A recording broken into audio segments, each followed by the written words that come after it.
নমস্কার বন্ধুরা, আমি doctor JP Das JBB news থেকে আজ আপনাদের আসামের টি গার্ডেন সম্বন্ধে কিছু বলবো। দেখুন, আমরা দাঁড়িয়ে আছি একটা ভীষণ মনোরম পরিবেশে, সুন্দরের সমারোহ চারিদিকে। এরকম একটা প্রাকৃতিক পরিবেশ থেকে আজকে আমরা আসামের টি গার্ডেন নিয়ে কথা বলবো। আসামে টি গার্ডেন প্রথমে আবিষ্কার করেন একজন স্কটিশ অভিনেত্রী, যার নাম ছিল রবার্ট ব্রাশ। তিনি এসে দেখেন এখানে যে এখানে স্থানীয় কিছু জনগোষ্ঠী আগে থেকেই চা খাচ্ছে। ব্রিটিশরা এর আগে চায়না থেকে চা এনে খেত, কিন্তু তিনি এসে দেখেন যে এখানে জনগোষ্ঠীর কাছে আগে থেকেই চা খাচ্ছে। সুতরাং তিনি এটা চিন্তা করলেন যে আসাম হচ্ছে চায়ের জন্য উৎপাদনের জন্য একটা মানে একটা ইম্পর্টেন্ট জায়গা। এখানে ইচ্ছে করলে ভালো চা উৎপাদন করা যাবে। তারপর ইস্ট ইন্ডিয়া কোম্পানি আসামে চায়ের জন্য ওরা জায়গা নিতে থাকে, বিভিন্ন জায়গায় বাগান তৈরি করে যেখানে চা উৎপাদন সম্ভব। এবার লেবার আসবে কোত্থেকে, এরা কাজ করবে কোত্থেকে? মানুষ নিয়ে আসা হয় দূর দূর থেকে, বিহার, উড়িষ্যা, এসব জায়গা থেকে লোক নিয়ে আসা হয়। কিন্তু তখনকার দিনের ইতিহাস ছিল অত্যন্ত করুণ। তাদের ঠিকমতো পাওনা দেওয়া হতো না, এবং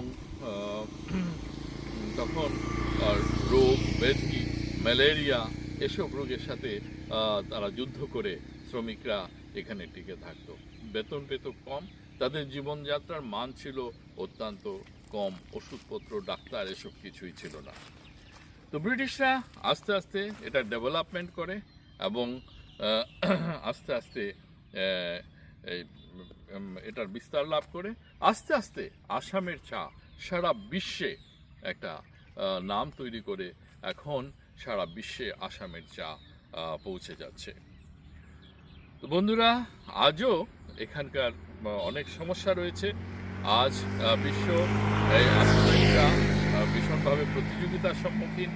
বিশ্বের বিভিন্ন দেশ এর সাথে প্রতিযোগিতা করছে। প্রতিযোগিতার মধ্যে এখনও আসাম টিকে আছে, কিন্তু কতদিন টিকতে পারবে সেটাই কথা। তো যাই হোক, আসামের চা, আসামের পরিচিতি, এখানে আসামের চা আসামের পর্যটনকেও অনেক বাহবা দিয়েছে। এ থেকে আসামের পর্যটন শিল্প ভালো হয়েছে। তো বন্ধুরা, আমরা আসামের চা সম্বন্ধে অনেক কিছুই বললাম। তো যদি ভিডিওটি আপনাদের ভালো লেগে থাকে তাহলে একটা লাইক দিবেন, একটা কমেন্ট করবেন এবং সাবস্ক্রাইব করে দেবেন। আপনারা কমেন্টে জানিয়ে দেবেন আসামের চায়ের ভবিষ্যৎ পরিণতি কী। আসামের চা কি বিশ্বের যে চায়ের বাগানগুলো আছে, যে বিশ্বের যে কম্পিটিশান, এর মধ্যে টিকে থাকতে পারবে কি না, নাকি অন্যান্য অনেক দেশে যেখানে চার বাগান বন্ধ হয়ে গেছে তার মতো আসামের চায়ের অভাব হবে? আপনাদের কমেন্ট আমাদের জন্য একটা আশীর্বাদ হবে এবং এতে আমরা উৎসাহ পাই। ধন্যবাদ সবাইকে এই ভিডিওটি দেখার জন্য। ধন্যবাদ জানিয়ে আমি আজকের মতো বিদায় নিচ্ছি।